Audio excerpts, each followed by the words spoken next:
Hi, hello everyone. Welcome to UGC NET social work classes. So today we are going to discuss previous year questions. Okay, so this is a previous year question session, and we will be discussing some of the important previous year questions taken from Unit 2, Society, Human Behavior and Communities.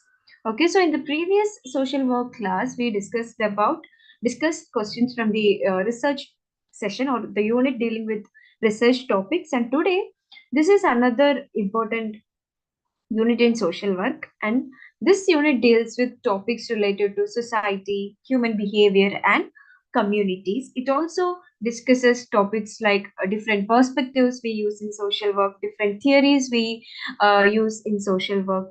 Okay, so topics like that is discussed in this unit, and we will be looking at some of the important previous year questions asked in the previous year UGC NET social work exams.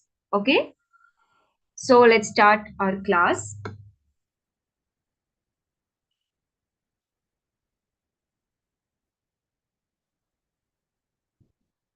First question. Which of the following is not a structural feature of caste system highlighted by Gure? Okay, so here four features are given here. Okay, among this you have to find out which feature is actually not given by GS Gure or not said by GS Gure about structural features of caste system. Okay, so to answer this, you must know what Gure actually said about the features of caste system. If you know that, you can easily answer this question. Okay, so let's check the answer. So before going to the answer, these are the features of the caste system discussed by G.S. Kure. Okay, so he talked about segmental division, hierarchy, lack of choice of occupation, restrictions on commensality and social interaction, endogamy, civil and religious disabilities and privileges. Okay, so these are the important features given by or identified by Gure about the caste system. Okay, now back to our question. Which of the following is not a structural feature of caste system highlighted by Gure? So among this segmental division, of course, it was there in there. Then hierarchy was there. Then lack of choice of occupation. So these three options are already given by Gure. So the one which is not included or one which is not a part of the features of caste system by Gure is option B, proper accommodation. Okay, so that is our right answer for this question. Now, second question, a set of norms and values that distinguish a group from the larger society is known as, okay, set of norms and values which distinguish means that set of norms and values which make a group different from the larger society. What is it called? And the options are multiculture, subculture, patriarchy, and personality. Okay, so this is a very simple question. If you know the meaning or the basic definition of these options, you can easily answer this question.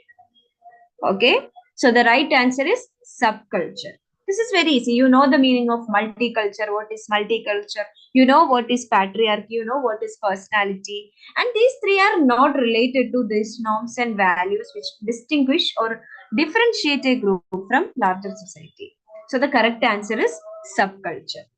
Okay, subculture is a set of different values. It is a collection of different norms which will be unique to a particular group from the and it will be unique to a group. Okay, subculture will be unique to a group, and this features uh, you know distinguish or differentiate this group from the larger society. Okay, now next question. Robert Merton explained social functions as. So, as you know, Merton has explained social functions. And how did he explain social functions as? And the options are manifest function, reflective function, imagery function, latent function, comparative function. Among this, you have to find out the options which is related to Merton's explanation of social function, or how did he classify social functions into. It is a very famous concept, and I hope all of you are familiar with this also. Very simple question. So let's go straight to the answer. The answer is, of course, option 3, A and D. How did Merton classify social functions into? He classified social functions into manifest functions and latent functions. Okay. I'm not going deep into what is manifest function, what is latent function and all. It is a very simple concept. Okay. And it is also, even though it is simple, it is very important. Okay. So if you are not familiar with these concepts, please go through this before the exam. Okay. So let's move to our next question. Who has used the term primary group to a small association of people connected by ties of an emotionally involving nature? Okay. Who used the term primary group to mention a small group of people or a small association of people in which these people are connected by emotional ties, or people are emotionally connected with each other? Okay. And who used the term primary group to mention this kind of association?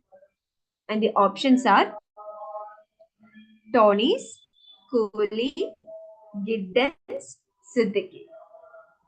Ferdinand Tonys, C.H. Cooley, Anthony Giddens, Siddiqui. Who used the term primary group?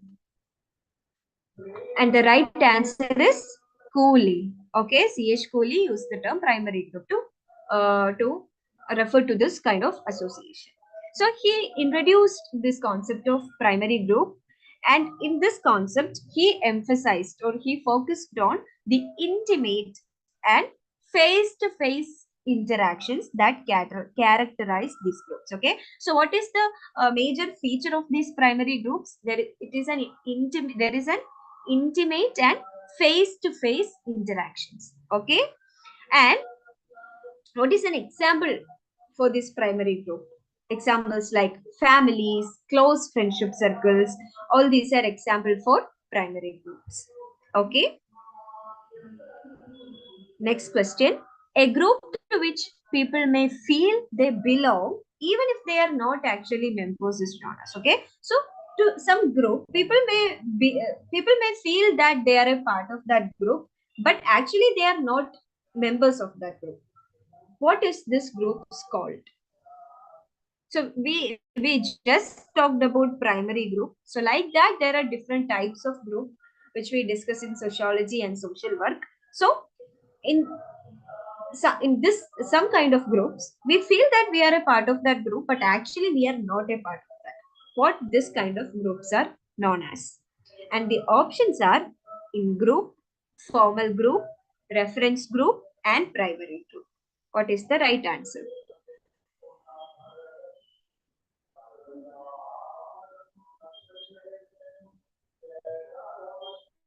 Okay, so these are a small explanation of all the options. So in group means uh, in groups, people or members of the group feel a strong sense of belonging and loyalty, and they will be the actual members of that group. Okay, that we will be. So for example, I will be an actual member of a group, and I feel a strong sense of belonging and loyalty towards that group. That kind of a group situation is known as in group. Then there is formal group, and these formal groups are groups which have defined structures, rules, and objectives. Okay, and membership to such formal groups will be typically explicit. Then there is a reference group. Reference groups are groups which we all consider as a reference, or we refer to that, or we look up to that group as a standard for evaluating ourselves and our own behavior. Okay, so that kind of a group, simply it is a group which we look at as a reference, or we look up to as a standard for evaluating themselves and their own behavior, even if they are not actual members of it. Okay, so that is the key word. Even if we are not actual members of a particular group, we look up to that group and we use it as a standard for evaluating ourselves and our own behavior. That is reference group.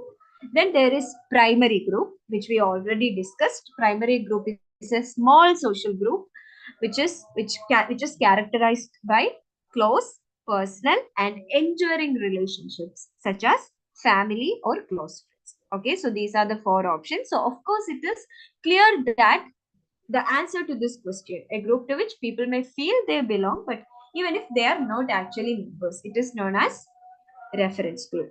Okay. Okay.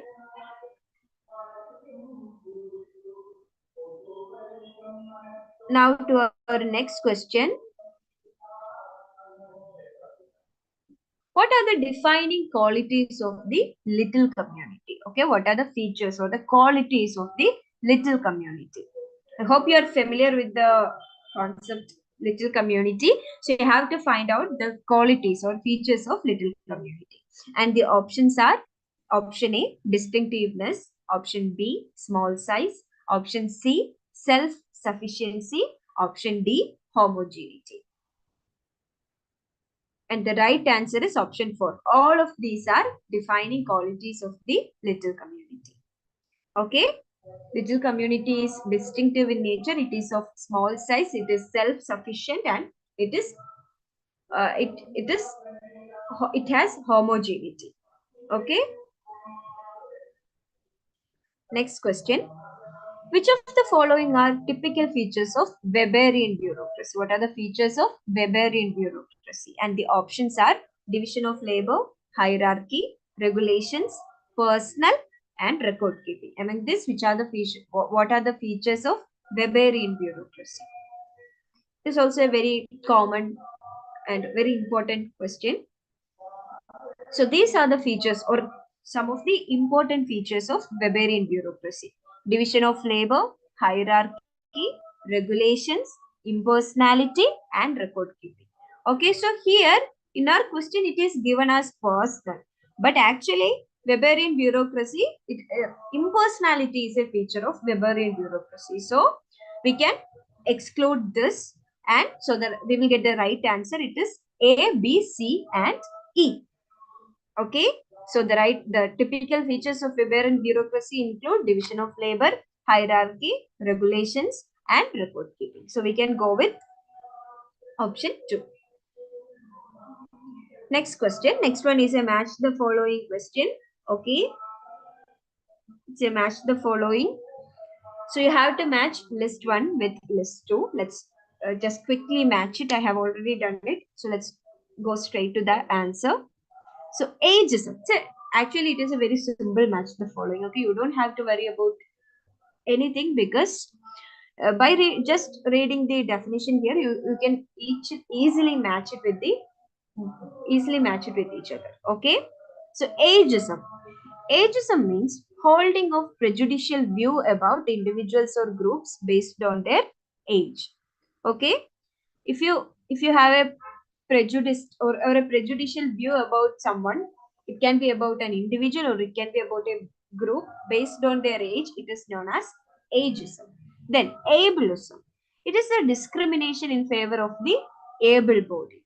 Then eurocentrism, it means to view the European cultural practices as superior to all other, that is eurocentrism.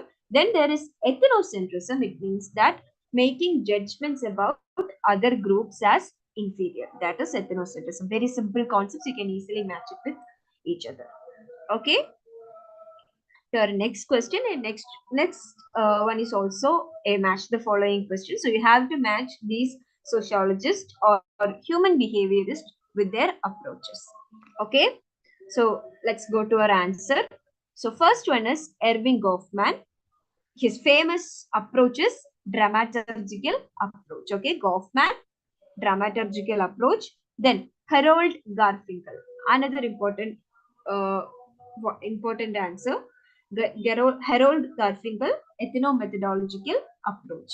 Then George Herman's exchange approach, and then Mead, symbolic interaction. Okay, so this is also an easy question because all these are very important and famous sociologists and their approaches. So you should be familiar with the sociologists and their approaches. So it is also a very common or famous question.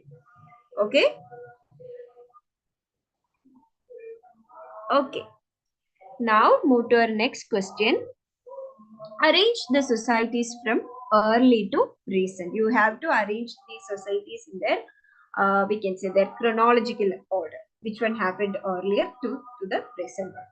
And the options are pastoral societies, agricultural societies, hunting and gathering societies, horticultural societies, industrial societies. Okay. So this is the correct order. First hunting and gathering societies, then after that pastoral societies, after that horticultural societies, then agricultural societies, and finally industrial societies. So the correct order is C, A, D, B, E. So this is the right answer. Okay. Next question. Who coined the term proletariat and bourgeoisie with regard to social class? Another simple question. And the options are Max Weber, Bogardus, M.N. Srinivas, Karl Marx. Easy question. The right answer is, of course, Karl Marx. Okay. Next question. The concepts of Gemeinschaft and Gesellschaft are attributed to. These concepts are related to which thinker? And the options are Zorokin, Tonis, Keith Davis, Zimmerman. Okay, so what is the concept of Gemeinschaft and Gesellschaft? So it was introduced by Ferdinand Tonis in his book Gemeinschaft and Gesellschaft, which was published in 1887. So Gemeinschaft means a community. It refers to groups or social groups which are characterized by close personal relationships and strong family ties. Okay, so Gemeinschaft means communities and it refers to groups which are close, which has personal relationships and strong family ties. And this kind of communities are mostly found in rural or traditional societies. Then there is Gesellschaft, which means society, and it means social groups which are more impersonal and individualistic, like modern societies or urban or industrial societies. Okay, so that is Gemeinschaft and Gesellschaft, and it was related to Tonus. Okay, next question. The basis of Durkheim's theory of deviance is, what is the basis of or the important concept which is discussed in Durkheim's theory of deviance? Another easy question. Of course, the right answer is anomy. What is anomy? Anomy means a state of normlessness. There is no norms, or it means a breakdown of social norms and values. And when did this happen? It occurs when there is a significant disruption in the social order. When there is a huge change or a huge collapse happens in the social order, it leads to a state of normlessness. There is no norms or values in the society. This kind of a situation is known as anomy. And this anomy leads to feelings of alienation and purposelessness, okay, among people, and this can result in deviant behavior. Okay, so anomy lead to alienation and purposelessness among people, and this can in turn lead to deviant behavior among people. Okay. Next question. The death of children below 1 year of life is known as. And the options are child mortality, postnatal mortality, infant mortality, neonatal mortality. The death of children below 1 year of life. What's the term we use to refer to that? So here, child mortality means death of children under the age of 5. So it is like a umbrella term we can use. Like it refers to the death of children under the age of 5. Then postnatal mortality means death of babies after 20 days of life, but before 1 year. Okay, if a baby dies after 28 days, 28 days before 1 year, that is, we can call it as a postnatal mortality. Then infant mortality is the number of death of infants under 1 year of age per 1,000 live births within a given year. That is infant mortality. We are familiar with infant mortality rate. Okay, so it basically refers to the number of deaths of infants under 1 year of age. Then neonatal mortality means death of infants or babies within the first 28 days of life. That is neonatal mortality. So our right answer is infant mortality. Okay. Next question, another match the following. You have to match list 1 with list 2. So here in list 1, we have different theories: field theory, social exchange theory, psychosocial development theory, and conflict theory. You have to match it with the people who are related to these theories in the list 2. Okay, so this is the right answer. First one, field theory is related to Kurt Lewin. Then social exchange theory is related to George Homans. Psychosocial development theory is related to Erik Erikson. And finally, conflict theory is related to Louis Kosser. Okay, so our correct answer is option 1, A2, B1, C3 and B4. Okay. Next question, another match the following. You have to match the items in list 1 with list 2. So in list 1, we have social distance gain, white collar crime, dominant caste and little community. Some random topics are there in list 1. You have to match it with the persons who are related to these concepts or topics in list 1. So the right answer is this. Social distance scale is related to, of course, Bogadas. Okay. Then white collar crime. It is related to Sutherland. Then the concept of dominant caste is discussed by M.N. Srinivas. Then little community is related to Redfield, Robert Redfield. Okay. So our right answer is option 1, A2, B1, C4 and D3. Next question, an authority is, what is an authority?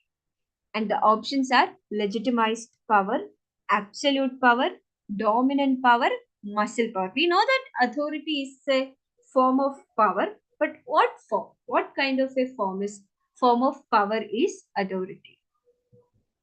And the right answer is legitimized power. Okay, authority is legitimized power.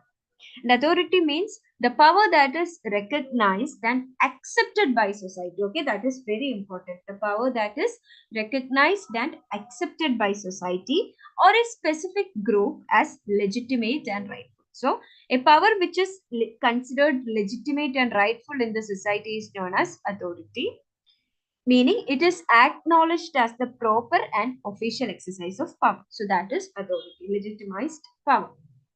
Okay. Next question. Who among the following has given theories to explain the development of self? Okay, the development of self. And the options are C.H. Cooley, G.H. Mead, Sigmund Freud, M.C. Dugard. Among this, who has given theories to explain the development of self? So, here C.H. Cooley's famous concept or theory, looking glass self. The G.H. Mead has given different concepts like or theories like stages of self-development, the concepts of I and me. Then Sigmund Freud has given concept theories of psychoanalytic theory of self-development. So all of these theories deals with or related to the development of self. So we can go with the option 4, A, B and C. C.H. Cooley, G.H. Mead and Sigmund Freud. Okay. Next question. Who postulated that power is productive and relational? People produce their power through a web of complex practices within institutions and communities. Whose words are these or whose idea is this? And the options are Michel Foucault, Ronald Labonte, Antonio Gramsci, Paulo Freire. Power is productive and relational, and people produce their power through a web of complex practices within institutions and communities. And the right answer is Foucault. Okay. Now, next question. Which of the following are the five critical local relevant social functions of the community as a social system? So here there are several combinations of different functions. Among this, you have to find the most important locally relevant functions of community as a social system. Okay. So I'm not reading each of these options because there is a combination of different options. So let's just, if you read through this, you can easily find the answer. So the right answer is, of course, option B. Production, distribution, consumption. It is a very important function of community. Then socialization, another important function. Then social control, social participation, then mutual support. Okay, so these are the five critical locally relevant social functions of the community as a social system. Okay.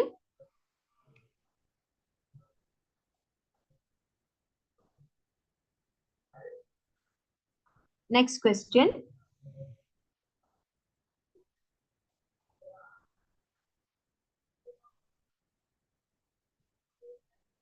Okay, sorry. Next question.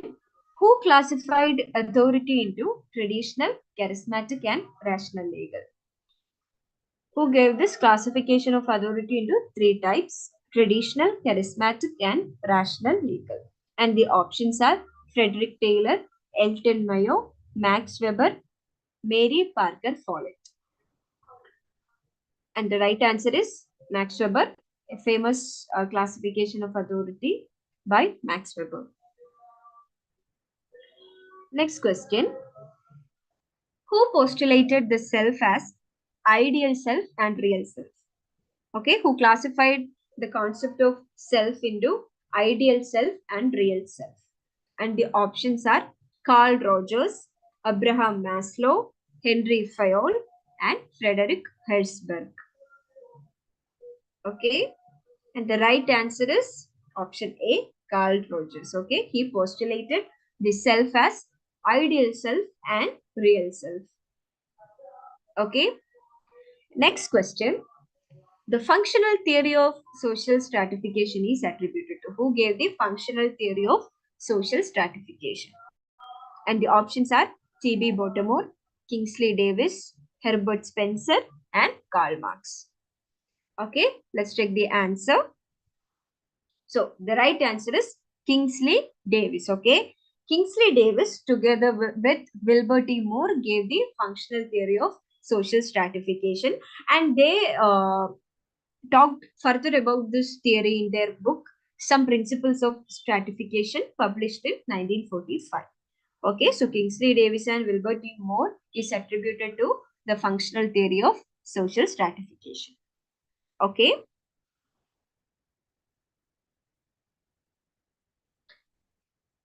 Okay, so that's it for today. I hope it was a very useful section for you. So see you in another class with some important topics in social work.